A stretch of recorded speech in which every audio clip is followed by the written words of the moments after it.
comentar que hoy vamos a hablar sobre complicaciones de las cirugías de antepié y fundamentalmente las 4 más importantes que vemos habitualmente en nuestros consultorios. Pero antes de comenzar con las patologías, quería darle 2 o 3 consideraciones. El hombre está considerado dentro de los primates y es el único que ha desarrollado patologías a nivel del antepié y fundamentalmente del hallux, ya que ha bajado del árbol para caminar en 2 miembros, y eso ha llevado a todas las patologías que ahora vamos a desarrollar. El resto de los primates, ninguno tiene patologías de antepié, y por supuesto hallux valgus o hallux varus. Le quería comentar que en general el ser humano tiene 3 tipos de pie. El egipcio, donde el hallux es mucho más largo que los otros, el griego, donde el hallux es más corto, o sea, el segundo dedo es más largo, y el cuadrado, que es el de la izquierda, donde vemos que casi todos son iguales, llamado también pie cuadrado. O sea, egipcio, el de la derecha, el del medio, el griego, y el cuadrado o romano, el de la izquierda. Conceptos de los ciclos de la marcha, porque todas estas patologías no se dan en toda la marcha.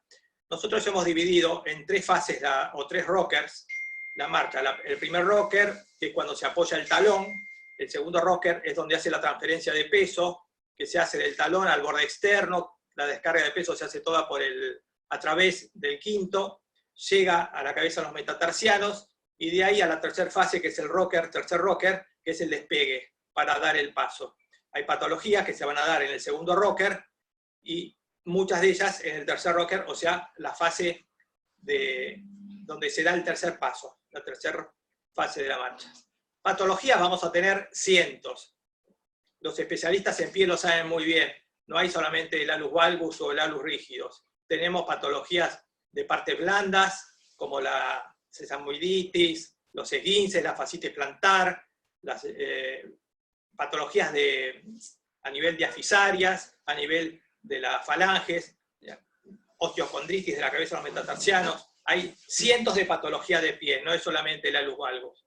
Acá tienen el hallux valgus en el centro, un juanetillo desastre acá a la izquierda, dedos en garra, el hallux varus, ahí tiene un dedo en eje.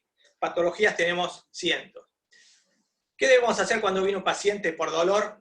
Primero la evaluación clínica, ver si es un pie plano, un pie cabo, si tiene hallux valgus, moverlo, movilizarle los dedos, ver las inestabilidades que tiene. Hay distintos test que después lo vamos a ver. Y fundamentalmente si tiene hiperkeratosis. Las hiperkeratosis son el disparador para muchas de estas patologías.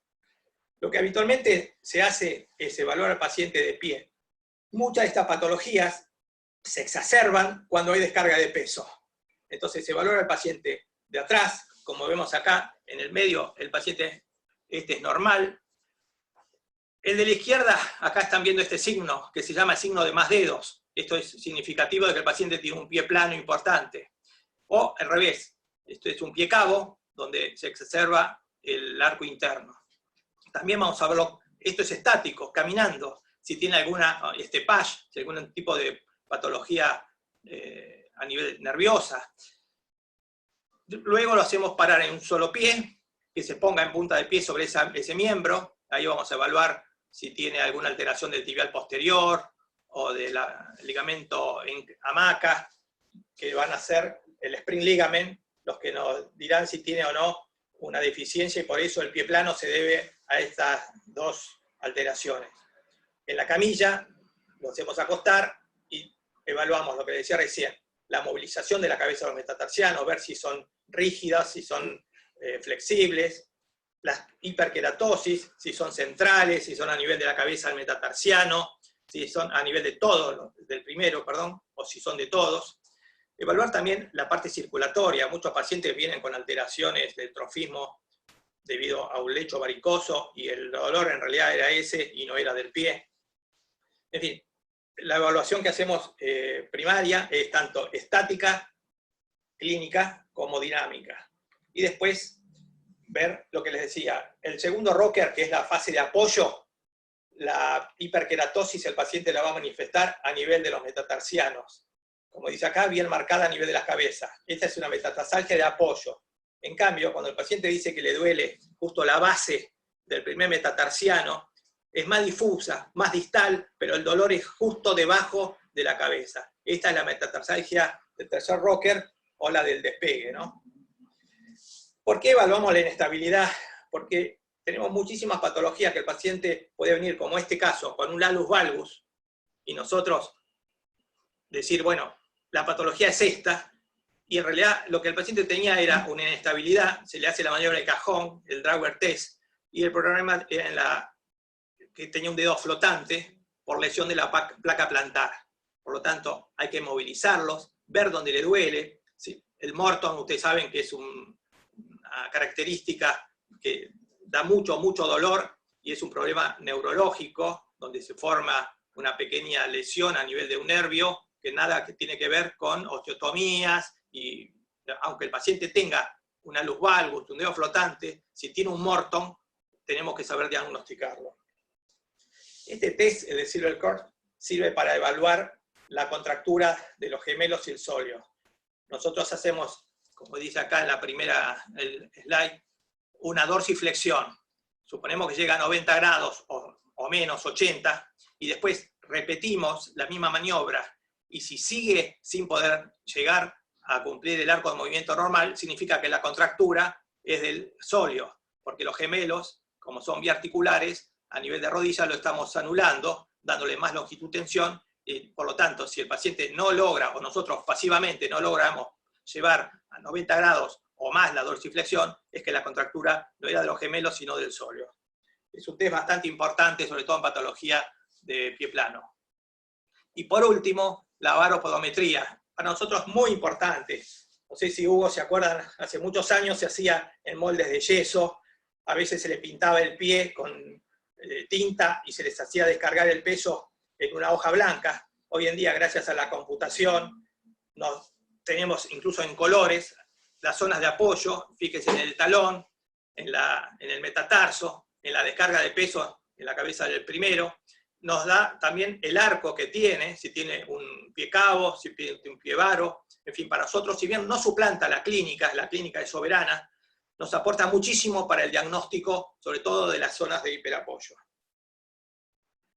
La evaluación radiográfica, importantísimo, pero algo para que se lleven a casa. No acepten ninguna radiografía que se la hayan sacado en una camilla.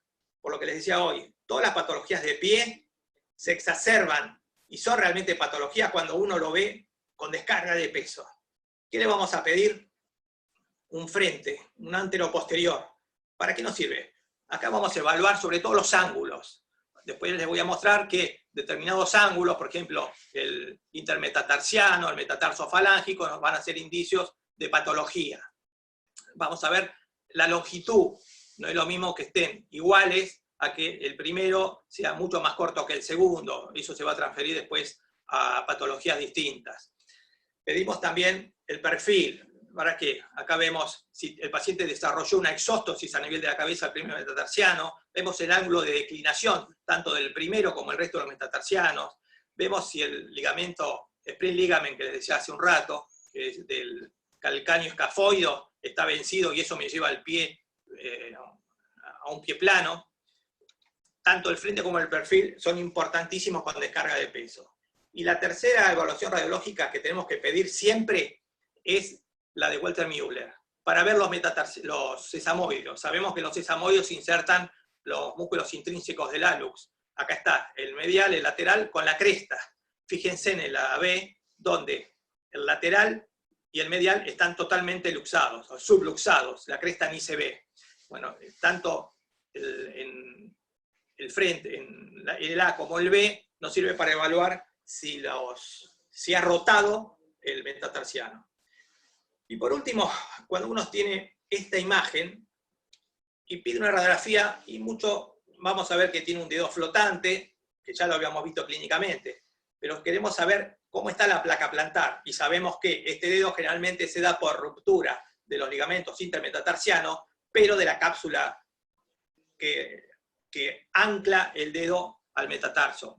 Entonces, pidiendo una artroresonancia, se va a ver si la placa plantar está rota, el líquido migra por ahí por esa lesión, y con 2 puntos que le demos, el dedo baja y el paciente no va a tener dolor, y no llevarlo a una cirugía o de metatarsianos o de alus valgus, cuando en realidad con 2 puntos podíamos arreglarlo, ¿no? Esta es una lesión de la placa plantar. Por último, en las radiografías tenemos que ver algo muy importante, que es la congruencia articular. ¿Qué es la congruencia? Básicamente, si tiene o no artrosis. Acá es un pie normal, fíjense la luz articular. Acá ya comienza con un desgaste, ya empieza a tener pequeños osteofitos, disminuyó la luz articular, hasta esto. Si uno piensa en una artrosis metatarsofalángica, esto es una articulación artrósica. Por supuesto, hay algunas patologías como la artritis reumatoidea, donde ustedes pueden ver acá, no hay ninguna articulación alineada. Acá están todos los dedos luxados. Esto es una artritis reumatoidea. Les repito, para decidir el tratamiento, la congruencia articular es uno de los ítems que muy claro tenemos que tener. No podemos dejar pasar una artrosis, porque si no, la cirugía no va a andar bien. Los ángulos normales, que les hacía referencia recién, se toman en una placa anteroposterior. Y el ángulo más importante de todos es el ángulo de la metatarsofalángica, que es este, metatarsofalángica, que es entre 0 y 15 grados normal. Después el ángulo intermetatarsiano, que es este, que es menor a 9. Y después tenemos otros ángulos accesorios que también los tenemos que saber, porque muchas veces corregimos la metatarsofalángica, pero seguimos con una importante desviación. Los 2 más importantes, a mi criterio, es el PASA, que es el ángulo que mide la desviación de la cabeza del metatarsiano con respecto a la diáfisis. O sea, diáfiso epifisiario del primer metatarsiano, que es de 0 a 8. Y además el segundo, que es el DASA, que es similar a este, pero a nivel de la primera falange, que también es de 0 a 8. Estos son los ángulos normales que todo cirujano de pie o todo especialista de pie tiene que manejar para llevar al diagnóstico correcto. Con respecto al tratamiento de las cirugías de antepié, hay más de 100 técnicas, y día a día se siguen inventando, se siguen haciendo más. Hay osteotomías, como son todas las primeras que acá les puse, estas son óseas. Tenemos tenosuspensiones, o sea, de partes blandas. Tenemos artrodesis, tenemos artroplastías. Todas estas se pueden hacer. Algunas a cielo abierto y otra, que es la técnica actual, la de las MIS.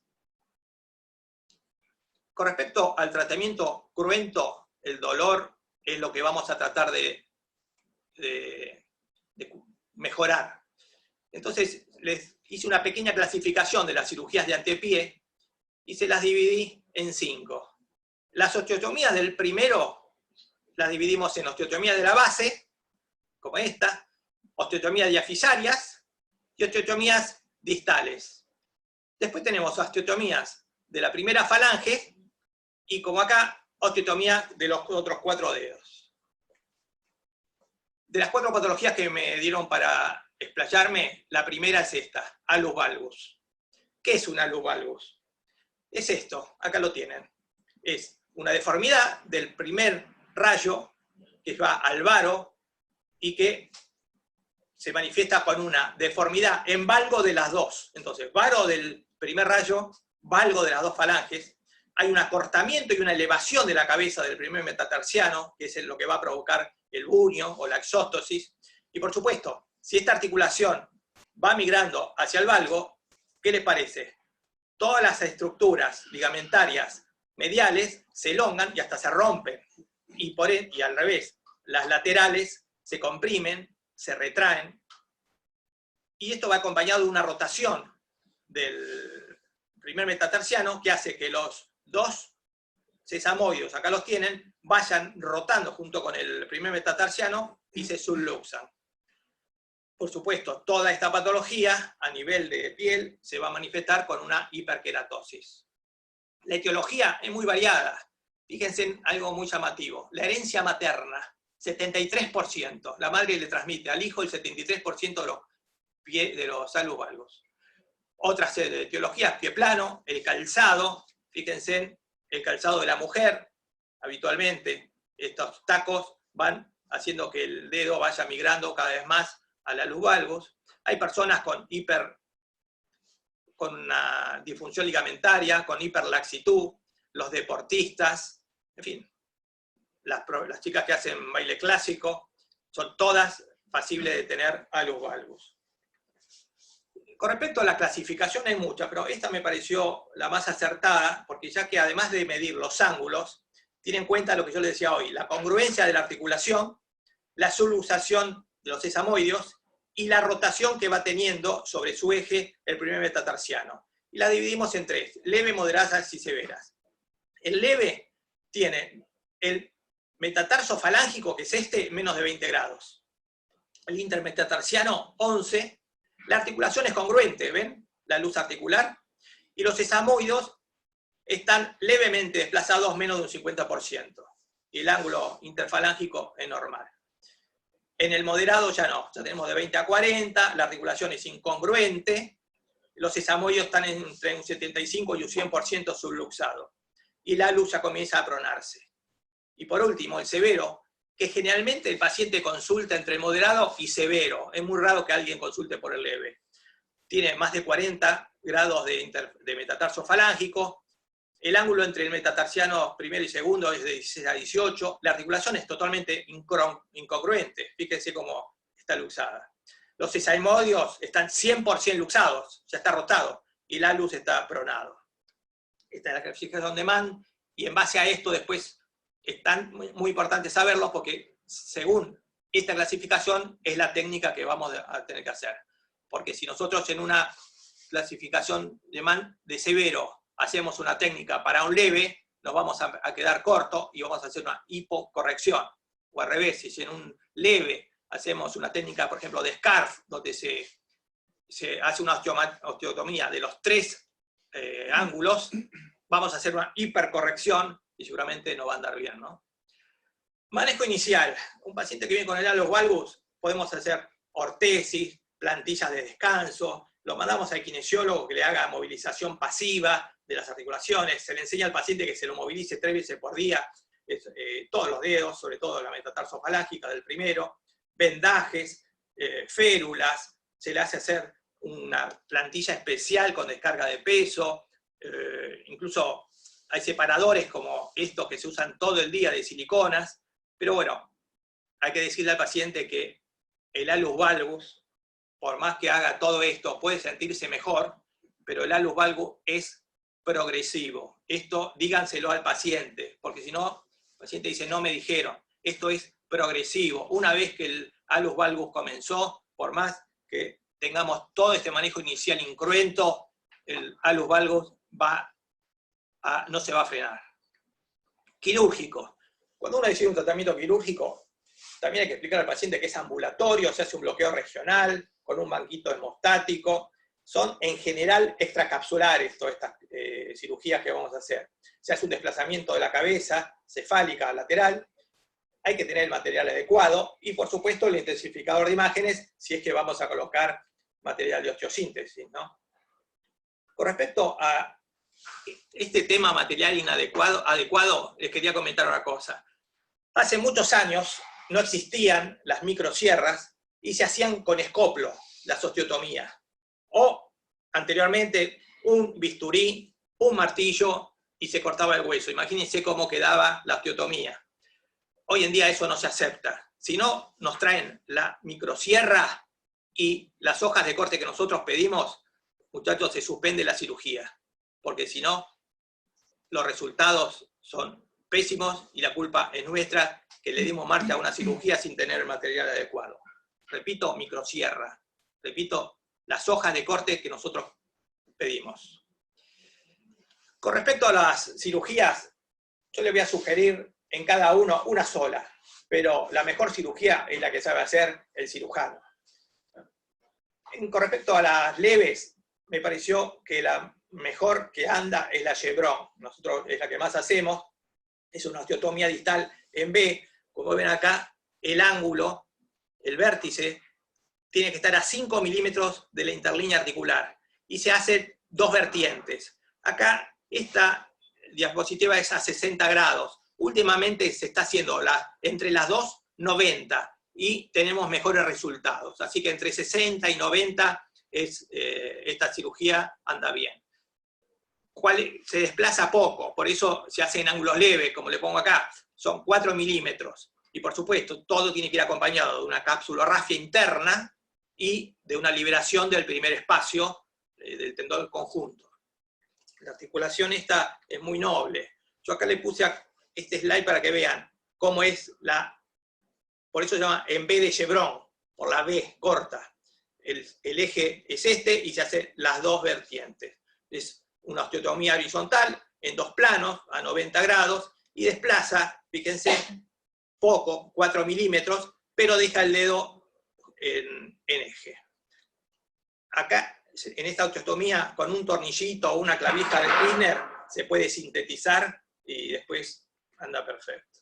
Las complicaciones de esta, la que yo he tenido, es pérdida de la movilidad por fibrosis. Da bastante fibrosis, por eso cumplir, y una vez que uno ve que está al mes consolidado, inmediatamente comenzar con movilización. ¿Por qué? Porque si no me da bastante fibrosis y pérdida de la movilidad. La cabeza a veces migra dorsal también, porque o hice un déficit, corregí poco, como le decía hoy, o me fui con una osteotomía de más grados, me pasé de la corrección, hice un exceso, y la cabeza se fue a dorsal. ¿Qué va a producir eso? Una exóstosis, y lo que vemos en los pacientes, el buño a nivel de la cabeza. También es importante no errar en el déficit o el exceso de liberación de las partes blandas. Como en todas estas cirugías vamos a ver, si tenemos el déficit o el exceso, va a ir a un valgo o a un varo. Y no es lo que buscamos es tener el dedo en una posición media, que esté alineado con las falanges. Cuidado, porque muchas de estas son o sea, mínimamente invasivas, no estamos viendo. Y si no cubrimos el flexor o el extensor, por ejemplo con un Hoffman, muchas veces después tenemos que ir a hacer una tenorrafia por haber seccionado el tendón. Orientar bien los cortes, dolor por no hacer la osteotomía dorsal. ¿Qué significa? Muchas veces damos por terminada la cirugía y nos olvidamos o no le dimos importancia a la exóstosis que el paciente tenía, que en realidad era lo que más le molestaba, no era solamente el ángulo que le corregimos. Y no le hicimos la exostectomía dorsal, no le sacamos el buño y el paciente viene al mes diciendo, mirá, me quedó derechito el dedo, pero me sigue doliendo. El problema, ¿cuál fue? No haber hecho la exostectomía. Y por último, otra de las complicaciones, de eso se trata esta charla, de las complicaciones de estas patologías, es la fractura por estrés. El paciente que no entendió o se hizo el distraído, se sacó la bota y caminó antes de tiempo. Esto, aunque le parezca mentira, es muy común. La microsierra, como les dije, y la osteosíntesis según la marca, hay de 2,4, 2,5, 2,8, hasta 3. Eso según la marca de la ortopedia. En las moderadas, en la técnica que yo sugiero es la Bosch. Es una incisión capital, que ahora les voy a mostrar, la cual corrige, y la verdad, esta técnica es muy, muy efectiva. La Bosch es así. Se hace progresar una clavija. Primero, se hace una incisión puntiforme a nivel de la cabeza, acá. Se hace progresar superiósticamente una clavija de Kirchner y se saca por esta pequeña incisión puntiforme.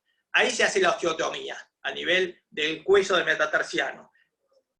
Se desplaza la cabeza. Se coloca una sonda canulada y progresamos la clavija de Kirchner hasta la base del primer metatarsiano. La fijamos ahí.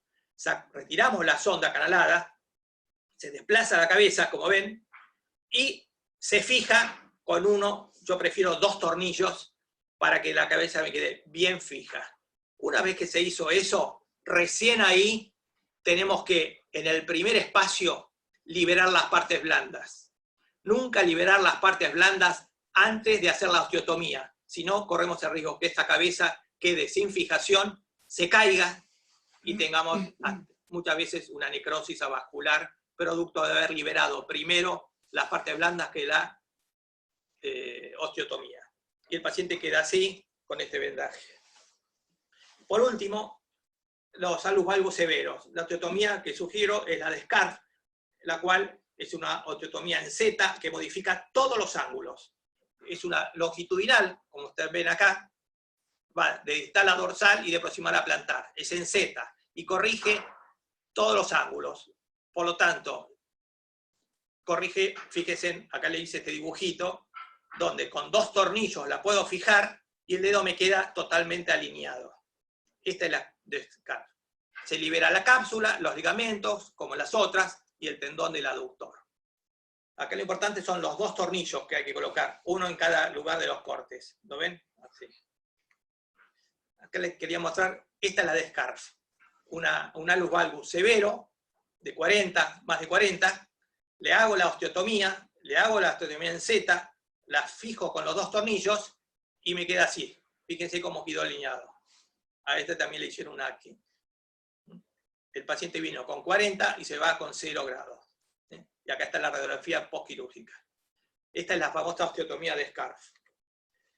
A cualquiera de estas 3 cirugías que hicimos, que son del primer metatarsiano, se le puede agregar, que en general se hace, la cirugía de Atkin. Ese es un procedimiento que hacen en la primera falange, es una osteotomía de cuña cerrada en V, donde sacamos esta pastilla de hueso y pasamos a esto. Del valgo la dejamos en eje. Por supuesto, fíjense, ¿qué pasó con los ligamentos mediales? Al irse al valgo tan pronunciado, rompió los ligamentos, rompió la cápsula. Entonces, la técnica de Atkin no es solamente la osteotomía en V de cierre medial, sino que también es la cápsulorrafia,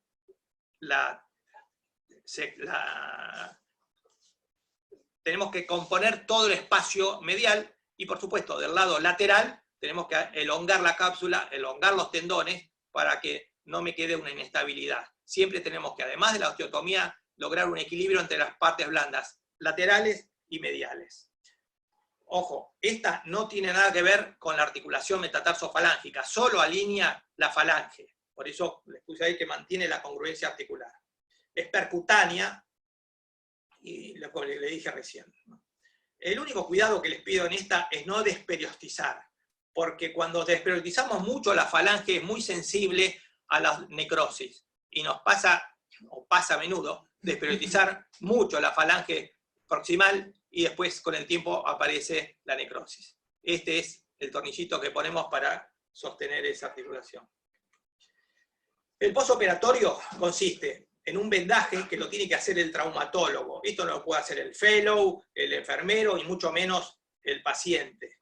El cirujano tenemos que vendarle el primer día, indicarle el zapato, que lo tenemos, en general se lo probemos nosotros, porque sabemos qué zapatos son, y tiene que usarlo durante un mes. No puede usar cualquier zapato, menos un zapato, una OJ. Ahí empiezan los problemas. Se rompen los implantes, se hace una osteonecrosis, van a la pseudoartrosis. Un mes, y después de un mes sacamos la clavija, que debe estar acá, y empieza la rehabilitación. El algoritmo es lo que yo les dije recién. Entonces, para las leves, sugerimos una Chevron con Atkin, la moderada, la Bosch, y la severa, la Scarf, donde se corrigen todos los ángulos. Por último, si el paciente tiene artrosis y es un pie activo, o sea, un paciente que necesita para trabajar, quiere seguir haciendo deportes, lo que nosotros sugerimos es la artrodesis de la metatarsofalángica y andan perfecto, no va a tener ningún problema. Ahora, si es un paciente muy sedentario, o yo he tenido gente que le propuse la artrodesis y no quisieron, desistieron, dijeron, no me quiero artrodesar. Bueno, tienen la posibilidad de hacer las artroplastías, que también ayer habló la doctora Molina. No corre, doctora. Ahí está. Le voy a dar 3 casos de complicaciones, que de eso se trata esta charla. Los 3 son de alus valgus severo, que la repito, son lo que más vemos en el consultorio. Este paciente tenía 41 de metatarsofalángico, intermetatarsiano de 14, y le hicieron una Bosch más una Weil en los dedos menores. La Weil después le voy a explicar cuál es. ¿Cuál fue la complicación? Inmediatamente después de la cirugía, el paciente desarrolló una furibunda artrosis metatarsofalángica. ¿Cómo se lo pudimos solucionar? con una artrodesis. La artrodesis con 2 tornillos intramedulares, como vemos acá, o si no, con una placa con tornillos, que ahora después lo vamos a explicar. Entonces, para el tratamiento de la artrosis metatarso-falángica, artrodesis o una artroplastía. En este paciente, también otro albus valgus severo, se le hizo una Bosch, y la cabeza que pasó basculó. Fíjense, este es el metatarsiano, la cabeza tenía que estar acá, se cayó. ¿Por qué? ¿Cuál fue la causa? La que dije recién. Se liberó primero el aductor, o sea, el tendón conjunto, antes de hacer la osteotomía. Así que la cabeza estaba balán. Hicieron la osteotomía y se les cayó. Cuidado, esto es un defecto que hay que tener en cuenta. ¿Sí? Acá se relanía la cabeza, se coloca una clavija, y luego, por último, se hace la osteosíntesis con el Herbert o lo que tengamos a mano. Por eso, para llevar a casa también este concepto. Primero hacer la osteotomía y luego liberar la cabeza. Y el último trabajito que le quería mostrar, le hicieron también un albus valgus severo, una osteotomía de Bosch. ¿Cuál fue la complicación? Acá la tienen. Se le rompió el tornillo. Seguramente el paciente empezó a caminar antes de tiempo y termina con el tornillo roto. Acá lo que yo sugiero es evaluar los grados de elevación que tiene la cabeza, porque el problema es ese, la cabeza se va a elevar, esperar que termine la consolidación 30 o 40 días y ver. Si no mejora, hacerle una quelectomía, directamente sacar el bunio, colocar un nuevo tornillo, y si no, vamos a una placa de fijación. Las recidivas, ¿por qué se deben? Y por lo que les dije recién, un inadecuado desbalance en las partes blandas. O hacemos una hipercorrección de un lado o una hipercorrección del otro. Después,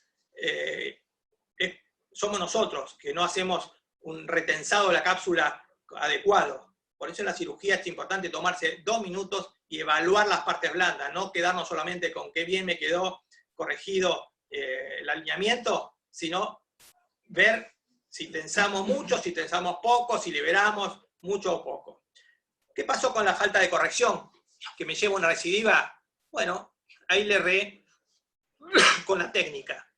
O me pasé le hice un scarf a un ángulo leve, o al revés. Le hice una cirugía para un ángulo leve y el paciente ameritaba una cirugía scarf o una chevron inversa, o cualquiera de las otras que podrían haber hecho. Acá el defecto fue elegir mal la técnica. Otra de las causas de la recidiva es el paciente que tiene un metatarso aducto. Nosotros le vamos a dejar muy bien el dedo, todo alineado, el ángulo intermetatarsiano, pero si el paciente tiene un metatarso aducto y eso no lo corregimos, va a ser una recidiva siempre. Y por último, por supuesto, el posoperatorio inadecuado. La Academia Nacional de Medicina de Estados Unidos tiene distintas sociedades. La sociedad de tobillo y pie se llama AOFAS. Esto lo hablé con Pablo Bérgamo, le parecía bárbaro colocarlo, por eso lo puse. Quiero que sepan que la AOFAS es la Sociedad Americana de Cirugía de Tobillo y Pie. Ellos hicieron una escala de 100 puntos, donde lo dividieron en dolor, función y alineación. Cada una tiene un puntaje. ¿Para qué es esto? Para evaluar todos los trabajos que se pronuncian a través de la OFAS, para darle un puntaje, fundamentalmente para saber los resultados que tuvieron. Por eso, todos los trabajos serios de tobillo y pie tienen que llevar la escala de medición de la OFAS. Dolor, función y alineación. Segunda patología que vamos a charlar, el alus varus. ¿Qué es el alus varus? Acá lo tienen.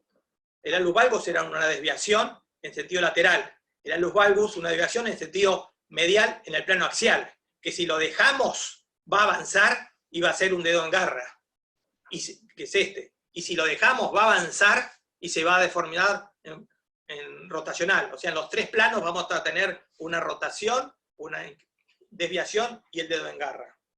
Eso es el alus valgus. Clasificación hay muchas. Tenemos congénitos, traumáticos, por artritis reumatoidea. El que más me interesa hoy mostrarle es el iatrogénico, ¿no? Que es el que se produce por secuelas de procedimientos quirúrgicos. El paciente se presenta con esta clínica. Imagínense, con esta desviación del alux, con el dedo en garra. ¿Qué calzado puede usar? Pobre, le tiene que hacer un orificio para sacar el dedo el alux, o no puede caminar. El paciente viene por dos causas: la dificultad de calzarse y fundamentalmente el dolor. La evaluación. Ahí también tenemos que sacar radiografías frente y lateral y ver la movilidad, porque a este paciente, recuerden, se le hizo una cirugía, ver si es reductible, evaluar el tiempo postoperatorio, los síntomas y las radiografías de ahora y pedirle las radiografías antes de la cirugía, porque recuerden, esto generalmente viene o deviene por una cirugía fallida. Entonces tenemos que evaluar bien en estas radiografías cómo estaban los metatarsianos antes de la cirugía y cómo quedaron después de la cirugía. ¿Y por qué se produce el alus valgus iatrogénico? Por lo que vuelvo a repetir, la liberación completa de las estructuras laterales, por lo tanto el pie queda liberado del lado lateral, y haber hecho una excesiva capsulorrafia o aplicatura de la cápsula medial. Nosotros llevamos hacia el lado medial el alux, por lo tanto produjimos iatrogénicamente el varo. Pero también cuando sacamos o hacemos la extirpación del bunio, que es este, si excavamos demasiado, sacamos una osteotomía bastante grande, una pastilla muy grande de hueso, la falange se queda sin sustento, la primera falange. ¿Y la falange qué hace si no se puede articular con la cabeza? Cae hacia interno. Entonces no tiene la contención que le da la cabeza. Fíjense en este slide qué pasó con el vendaje. Acá la iatrogenia la está haciendo el traumatólogo, que cuando le hace el vendaje correctivo a un alus valgus, en vez de hacer un vendaje en ángulo, en cero, les dejó 30 grados o 40 de varo. ¿Cómo va a cicatrizar esta osteotomía? ¿Cómo van a cicatrizar estas partes blandas? Obviamente acá está la iatrogenia. Y por último, cuando nosotros hacemos una osteotomía de todas estas que les estuve hablando en el primer rayo, tenemos que ser exactos, por eso les dije lo de los ángulos. Porque si nosotros hacemos una osteotomía que no corresponde, como le dije 2 o 3 veces, a un leve le hacemos una hipercorrección o una severa, una hipocorrección, vamos a hacer un cierre excesivo del ángulo intermetatarsiano. Entonces, en vez de dejarlo en 0 grados, la vamos a hipercorregir. Vamos a llevar el dedo al valgo. Y entonces, el flexor largo del pulgar o el extensor largo que trabajan en la línea media, si nosotros llevamos el dedo al varo, van a ser flexor, extensor, pero también van a ser aductores. ¿Por qué? Porque estamos reemplazando o desplazando el centro de rotación. Creo que ahí el alus valgus se entendió bastante, ¿no?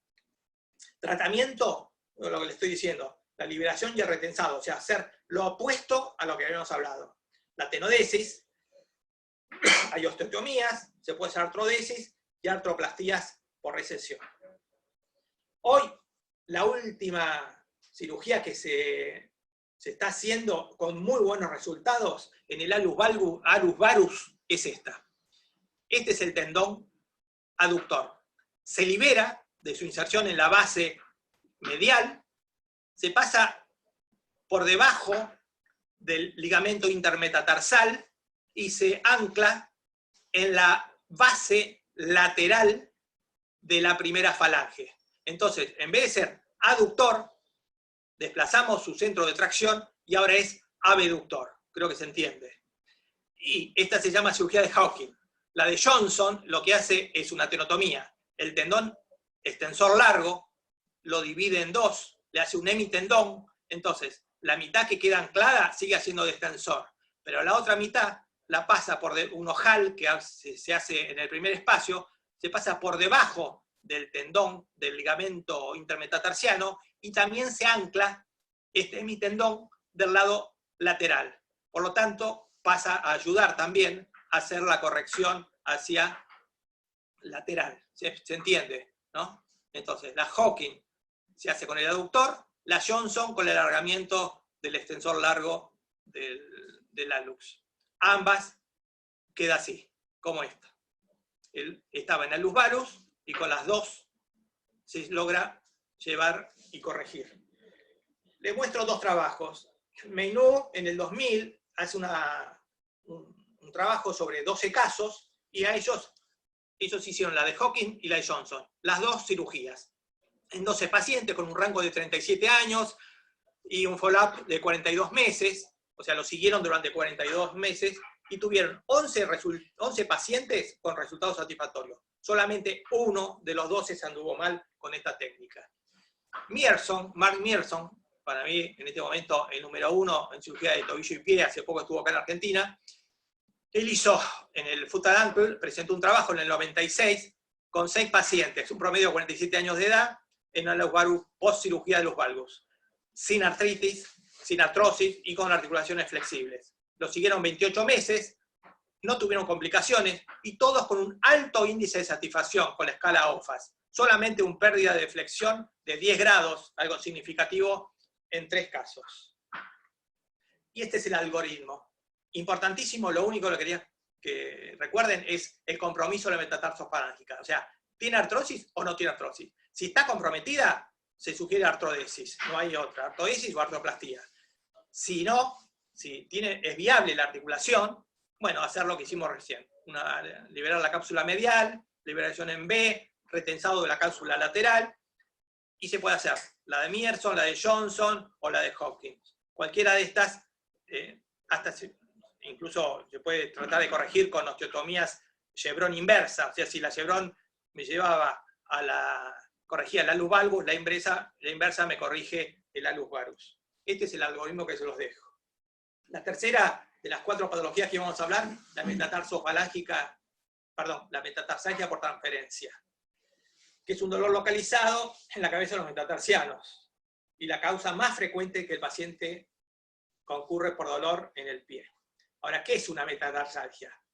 Esto, quiero que entiendan, es un dolor en un rayo diferente al que fue intervenido. Y las causas pueden ser primarias, por ejemplo, paciente que tiene una alteración congénita de la conformación de los huesos del pie, que me va a dar metatarsalgia del segundo o del tercer rocker, y después gente que tuvo traumatismos severos, fracturas múltiples, infección, tromboflebitis, todas estas causas, fracturas por estrés, la osteocondritis de Faber, que es una osteocondritis, no sé si la conocen esta enfermedad, que en los chicos se da mucho, es una osteocondritis a nivel de todas las cabezas de los metatarsianos. Estas son las causas, digamos, primarias y secundarias, pero las que más me interesa hoy hablar son las iatrogénicas. Si estas clases, recuerden, estamos hablando hoy de las complicaciones de cirugía de antepié. Entonces, las complicaciones, ¿cuáles son? Estas, las que hacemos los cirujanos. Las cirugías fallidas de los valgus, las cirugías fallidas de artrodesis y las osteotomías fallidas. Pero ¿cómo nosotros sabemos qué es un pie normal? Bueno, se logró o se hizo la fórmula de maestro. Esto lo tienen que grabar. Todo el médico generalista de pie tiene que conocerla. ¿Por qué? Porque en base a esto vamos a tener un pie anormal. El pie normal se traza una línea a nivel del sesamoideo medial, este es el lateral, medial, hasta la cabeza del cuarto metatarsiano. De esta línea, después se van a tirar líneas hasta la articulación metatarsofalágica. Y medimos. La del primero con el segundo rayo son similares, más o menos 1. Pero del segundo al tercero tiene que tener 3 milímetros de diferencia. Del segundo al tercero, 6, y del tercero al cuarto, 6, y del cuarto al quinto, 12 milímetros. Acá lo tiene. Puede ser que sea negativo, pero nunca positivo. Pero cuidado, nos vamos a encontrar con gente que tiene morfotipos diferentes. Por eso siempre hay que decirle al paciente bilateral, o sea, de los 2 pies. Fíjense que acá tiene -3, 5, 7 y 13. Son distintas conformaciones. Pero la línea de maestro, la fórmula de maestro es 3, 6 y 12. El tratamiento de la metatarsalgia puede ser conservador o quirúrgico. Con el conservador se obtiene el 85% de resultados positivos. Es alto, es bueno. ¿Qué se sugiere? Mandarlo a hacer rehabilitación al paciente. Elongar todo lo que es la cadena posterior. La cadena posterior son los lumbares, los glúteos, los isquiotibiales, los gemelos y el sóleo, y los intrínsecos. que el paciente movilice los miembros, tiene que movilizarse todos los dedos, las articulaciones metatarsofalángicas, que se movilice el antepié hacia todos, o sea, tenemos que darle movilidad a ese pie rígido. Y el kinesiólogo también se lo tiene que hacer, tanto activo como pasivo. Fortalecerle los músculos intrínsecos del pie, y algo tan importante como es la reeducación de la marcha. Explicarle qué tiene que hacer. Talón, planta, borde externo, arco metatarsal y punta. Aunque le parezca mentira, hay gente que no sabe caminar y la metatarsalgia con una reeducación de la marcha la supera. El conservador, además de eso, yo le sugiero al paciente empezar a usar 1 o 2 números más grandes para que el pie no esté apretado. Se usan unas cinchas metatarsales, se usan plantillas como ven ahí en el centro con la oliva metatarsal inversa, donde puede descargar el peso. Algunos comienzan con infiltraciones con corticoide, no es lo habitual, no es lo ideal, porque después da complicaciones, atrofias grasas, y no da buenos resultados. Pero que hay gente que lo infiltra, lo infiltra. Y si no anda, caemos en ese 15% o 20% que no tiene buenos resultados, hay que evaluar, antes de empezar a planear una cirugía, qué factores son estáticos y dinámicos que nos están produciendo esa metatarsalgia. Ver si el trastorno o el conflicto que tiene el paciente no es en el tobillo, o es el retropié, y después vamos al antepié, pero evaluar si el paciente no tiene conflictos en el retropié o en el tobillo que nos van a desencadenar una metatarsalgia. Y como dice ahí, el algoritmo es a la carta, ¿no?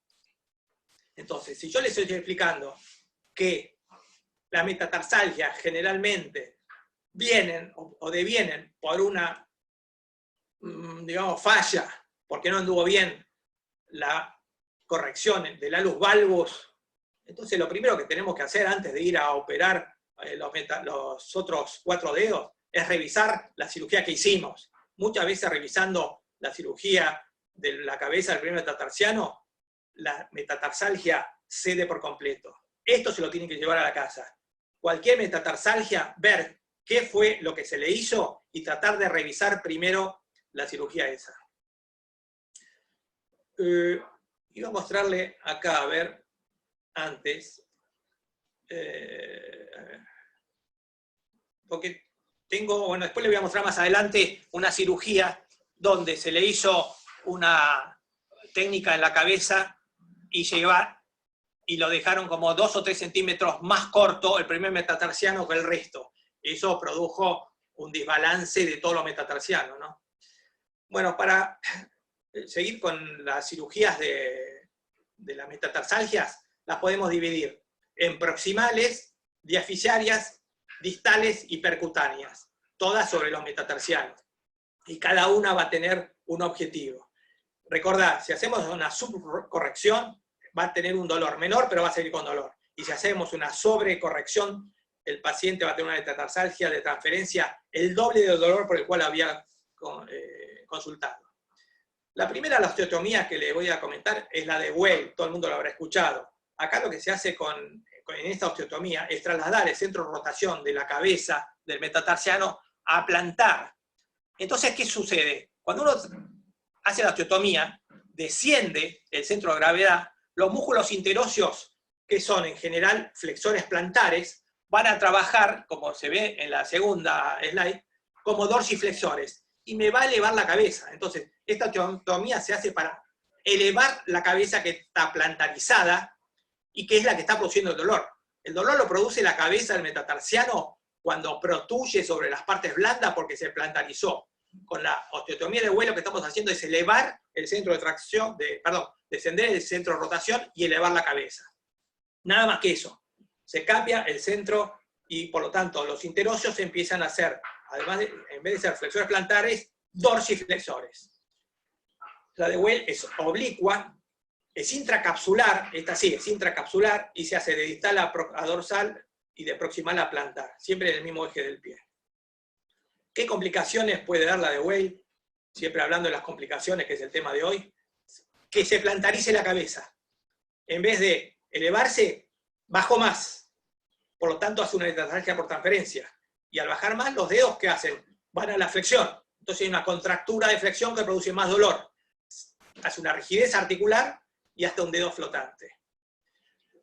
Fíjense en el doctor Milligens, acá en el italiano, sobre 70 whales, en el 2004 presentaron en un artículo en el Foot and Ankle, tuvieron el 28,5% de fallas de esta cirugía, y el dedo terminó siendo un dedo flotante. Y si encima le hacían la artrodesis de la interfalángica, 50%. La WEL, entonces, no es tan efectiva. Muchas veces lo que necesitamos no es solamente ascender la cabeza, sino acortarla, por lo que yo le decía recién. En una cirugía fallida acortamos demasiado el primer metatarsiano y los otros metatarsianos quedaron expuestos. Entonces son los que están protuyendo sobre la placa plantar, sobre las partes blandas, y la metatarsalgia transferencia significa, en este caso, que los metatarsianos hayan quedado largos. Entonces, ¿cuál es la osteotomía que se sugiere? La triple osteotomía de Maceira, que sin plantarizar la cabeza, retraen, lo llevan hacia atrás, lo acortan. Según la hoja de corte que usemos, vamos a, como ven acá, a cortar 1, 2, 3 milímetros el metatarsiano. Cuando nosotros tenemos una metatarsalgia del segundo rocker, que es la de apoyo, donde hay una inclinación anormal, la cabeza está descendida, hay que elevar el metatarsiano. Entonces se hace la de Weil. En cambio, cuando tenemos una metatarsalgia del tercer rocker, que es la del apoyo, la de la cabeza, el problema es que la longitud de los metatarsianos es anormal. Ahí la tenemos que recortar. Pero también, entonces ahí se hacía la de Maceira. Pero nos pasa muy a menudo que tenemos que hacer las dos. Tanto levantar la cabeza como acortar el metatarsiano. Por lo tanto, se hace la de Weil Maceira. Generalmente hacemos esta. Los acortamos y la elevamos. Weil Maceira. Dependiendo del grosor de la hoja, vamos a saber cuántos grados. Nosotros para eso tenemos que medir los metatarsianos y saber si vamos a cortar 1 milímetro, 2 milímetros, 10 milímetros. Los autores recomiendan una hoja de 1 milímetro para hacer los cortes, pero cuando tenemos que acortar más de 5 milímetros, se sugiere usar una hoja de corte de 2 milímetros. Este era el caso que les quería comentar. Fíjense, el paciente vino con esta patología, con este alus valgus, se le hizo una osteotomía, más un Atkins, pero fíjense la altura de esta articulación con esta, y fíjense, postquirúrgico, cuántos centímetros de diferencia quedó. Esto era obvio que iba a desarrollar una metatarsalgia por transferencia. Entonces el cirujano lo que hizo fue hacerle una Weil Maceira, y la fijó con 4 tornillitos. ¿Qué hizo? Elevó la cabeza con la Weil y acortó los metatarsianos. ¿Ven la osteotomía acá? De los 4.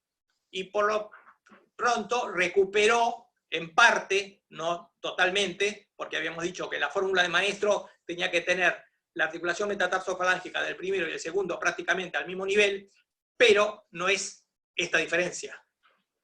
¿Se dan cuenta? Ahí está la diferencia que yo les hablaba hoy. Entonces acá le hicieron la Weil Maceira para lograr el acortamiento de los metatarsianos y la elevación de la cabeza. Hoy en día se está haciendo MIS, la DMO, que es una osteotomía que se hace a nivel de la cabeza, donde se deja que los metatarsianos se vayan acomodando, y una vez que se acomodaron, o lo dejamos así con un vendaje, o le hacemos la osteotomía, la osteosíntesis con un tornillito. No afecta a los ligamentos laterales ni la cápsula, porque es extracapsular. Esto es lo último que se está haciendo, mínimamente invasiva. ¿Cuáles fueron las complicaciones, que además son errores?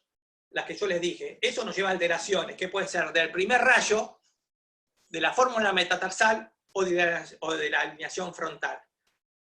Todo eso te puede llevar a secuelas con disfunciones. No está en nosotros saber solucionarlas. Por último, para ir terminando, la cuarta patología, que era la artrosis, que me dijeron que desarrollara. Artrosis de la metatarsofalángica. ¿Cuál es el objetivo cuando viene un paciente con una artrosis severa? El paciente se va a quejar que no puede caminar y que quiere que le corrijamos el dolor, de la deformidad, pero básicamente el dolor. Entonces tenemos dos posibilidades, artrodesis o artroplastía. Vamos a tener que hablar con el paciente, saber a qué se dedica, la edad, el sexo, las actividades, cuáles son sus pretensiones, y después también saber las comorbilidades. Sabemos que muchas de estas patologías tienen malos resultados cuando no supimos elegir bien el paciente. Por eso tenemos que tomarnos media hora y saber bien, evaluarlo y cuál es lo que pretende el paciente, y explicarle que muchas de estas patologías van a hacer que el paciente no vuelva a hacer la actividad que hacía antes, que no se va a poder comparar el pie operado con el pie sano, que el otro no tiene nada, que acá tuvo una osteotomía, una o varias, tiene osteosíntesis, tiene artrodesis. Esto tiene que quedar muy claro al paciente.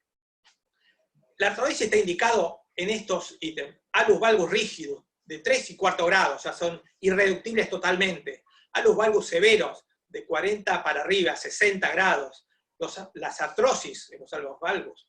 Las secuelas de cirugías previas, muchas veces no se puede hacer otra cirugía y hay que ir directamente a la artrodesis. En artritis reumatoidea, como veíamos hoy, con todos los dedos luxados, para realinearlos, la única que nos queda es una artrodesis. Y a veces cuando hubo un fracaso de la reconstrucción que hicimos anteriormente, lo único indicado es la artrodesis. Las contraindicaciones son relativas. ¿Cuáles son? La artrosis interfalángica, porque la verdad que por más que tenga artrosis interfalángica se puede hacer una artrodesis igual, la inestabilidad cuneo-metatarsiana, porque el paciente puede llegar a tener más dolor todavía, y alteraciones vasculares y de la sensibilidad.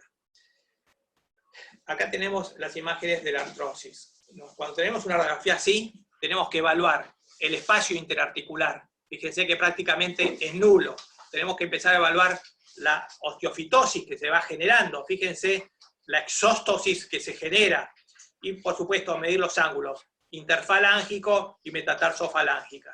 En base a esto, creo que no cabe muchas dudas que esto es una artrosis grado 4, grado 5, donde la artrodesis en principio es lo indicado, y si el paciente no se quiere artrodesar, hacer una artroplastía, ¿no?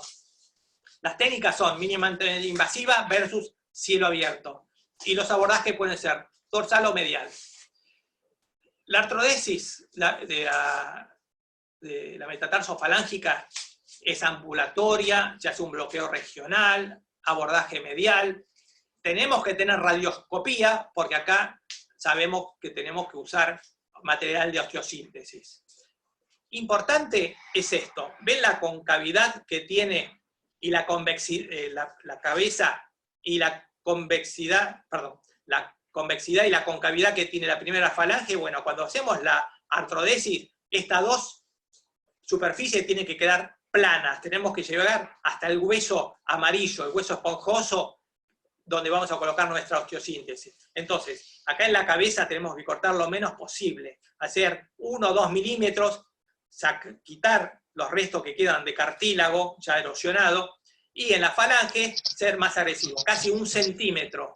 Con 1 centímetro que logremos hacer la osteotomía, nos va a dejar la superficie plana para luego colocar lo que vamos a hacer, o tornillos, o la placa. El postoperatorio son 4 semanas con el zapado ortopédico, que no pise, y después empezar a hacer una buena rehabilitación.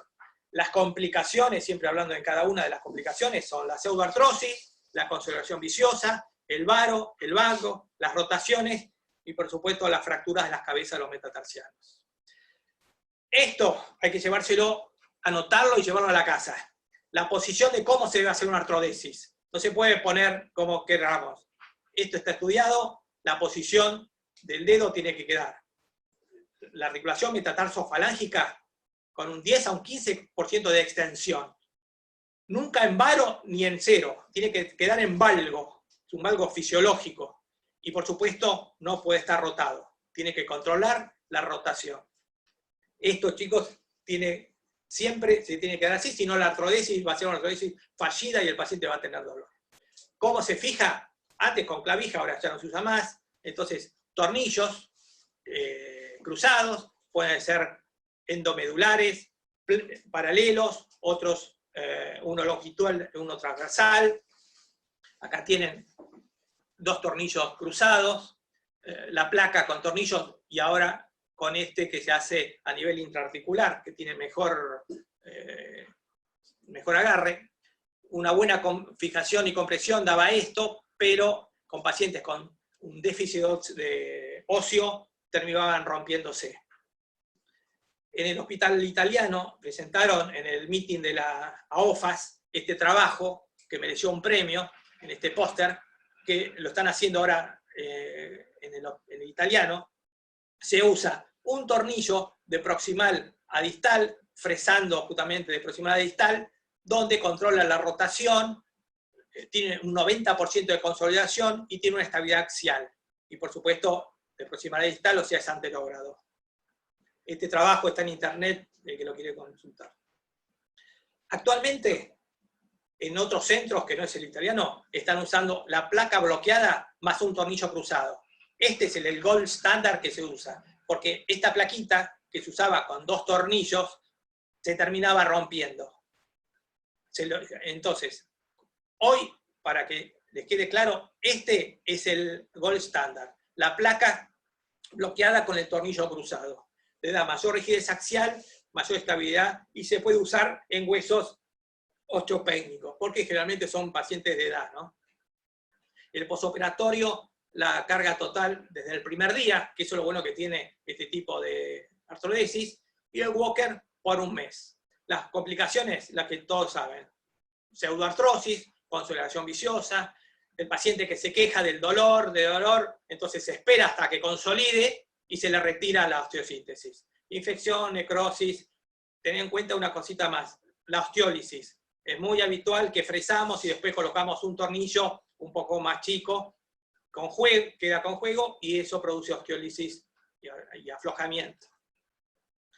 Lo último, artroplastía, que también ayer habló Eve. La artroplastía se está haciendo, y cada vez más, y con muy buenos resultados.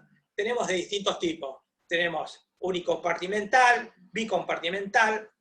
Yo les quería mostrar 3 trabajos que se publicaron en el 2017 en Alemania, con 27 pacientes, 28 prótesis. Fíjense, 85% satisfechos o muy satisfechos. De 28 prótesis, 3 solamente tuvieron aflojamientos.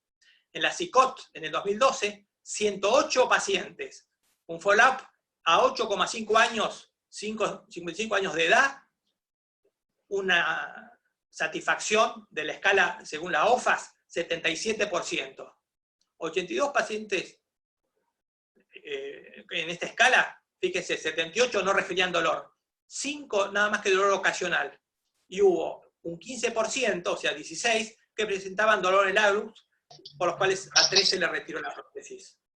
Finalmente, en el Foot and Ankle de 2014, fíjense esta prótesis cerámica, de prótesis modular, no constreñida, de cromo cobalto con polietileno, más vástago de titanio, un promedio de edad 55 años, 81% satisfecho y repetiría el procedimiento. Con esto que les digo, que realmente las prótesis de tobillo hoy están dando muy buenos resultados. Las secuelas son las lesiones irreversibles, en general iatrogénicas, mala elección o mala ejecución del paciente o mala ejecución de la técnica. Esto lleva a una curva de aprendizaje importante. La gravedad condiciona el mal funcionamiento del paciente. O sea, si tenemos un pie totalmente disválido, no vale la pena empezar a hacer una prótesis, ¿no? Llevan a metatarsalgias residuales que son muy difíciles de tratar. Por último, ¿cuáles son los principios generales en cirugía de antepié? Esto, como cualquier cirugía, hay que estudiarla y valorarla. No hay que subestimarla. Hay que hacer una buena planificación de cualquier cirugía de antepié. Hay que tener un profundo conocimiento de la anatomía. La fórmula metatarsal que les dije es importantísimo saberlo. Hay que conocer las vías de abordaje. No puede ser que cortemos un tendón o que hagamos una cirugía sobre un tendón que después nos va a dar una reacción inflamatoria y que el paciente se va a quejar de dolor y hasta un queloide. Tenemos que respetar las líneas dérmicas. Por más banal que creamos que es la cirugía, la tenemos que conocer. Y también saber la biomecánica y la fisiología de esa deformidad. No vamos a directamente a hacer una técnica de hallux valgus si tenemos un pie cabo, un pie en varo o un pie que realmente no es viable. Fíjense que, por ejemplo, en la patología vascular, del primer espacio hay 6 variantes. Tenemos que conocerla, la patología vascular, y sobre todo las comorbilidades, y explicarle, como les dije hoy, el procedimiento, que todo se puede complicar, que no es una patología fácil ni banal.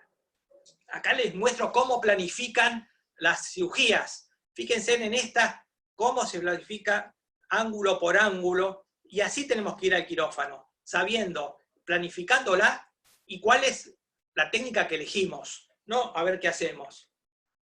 En la anatomía, hacer cursos cadavéricos, les recomiendo, que se asocien a la Asociación de Cirugía SAMESIP, de tobillo y pie, que varios ya somos socios, y hacemos el curso bianual, conocer bien, sobre todo la inervación, no podemos cortar el nervio que inerva la región y después tener parestesias, tener pérdida de fuerza. Y recuerden, por más buenos cirujanos que seamos, entre el 10 o el 20% se va a complicar. Y esas secuelas provienen de las complicaciones que tenemos nosotros. Las complicaciones pueden ser intraoperatorias, o sea, lesiones de piel, cicatrices, necrosis, queloide, lesiones de la irrigación. A veces nos pasamos al desvascularizar el collar metafisario. Recuerden que la arteria, ¿por dónde entra al hueso? ¿Dónde lo penetra? En la cabeza, por plantar. Y si nosotros hacemos una osteotomía y seccionamos la arteria, el hueso se va a quedar desvitalizado. No es desperiostizar el tendón conjunto. Una cosa es liberarlo y otra cosa es cortarle la circulación. No lesionar el nervio musculocutáneo, como les decía recién. Vamos a tener hipoestesia, anestesia, y el paciente de esto se queja mucho. Ojo, los torniquetes. Muchas veces colocamos el torniquete, terminamos la cirugía, sacamos todo y dejamos el torniquete, como ha pasado, y después sabemos las consecuencias que trae un torniquete de más de 1 hora, ¿no? O 2. Saber el corte que queremos hacer, no hacer el exceso de corrección, porque vamos a tener otra patología, o el déficit que vamos a ir con la misma. No cortar los tendones, como le dije, no hacer una liberación excesiva de las partes blandas, pero tampoco una hipoliberación, y siempre hacer la recesión del buño, dorsal o medial, siempre sacar esa exóstosis.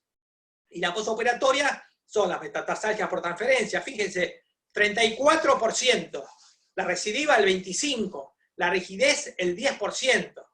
Por eso le estoy diciendo que estas cirugías de antepié no son banales, son para los que saben, no cualquiera puede hacer esta cirugía.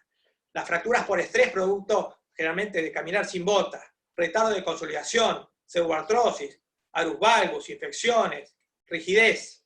Acá tienen las necrosis, por eso les mostré esto, cómo entra la arteria a los metatarsianos.